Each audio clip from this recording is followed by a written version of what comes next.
самолет, въздушната възглавница, телефонния секретар. Само 3 от изобретенията на гениалния инженер и авиатор Асен Йорданов. Касетката, на която 20 на години света слушаше Битълс и Ролинг Стоунс, е изобретена от професор Димитър Чернев. Принтерът, и фотокопирната машина е изобретена от българин. Физикът Георги Наджаков.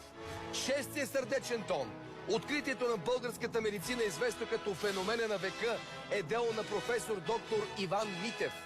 Лекарството срещу детски паралич, за което света благодари на българския фармаколог Димитър Пасков. Говореща книга за слепи. Българският студент в щатите Лъчезар Цветанов удивява света със своя модел на дигитална говореща книга. И нещо, с което никоя европейска страна не може да се похвали.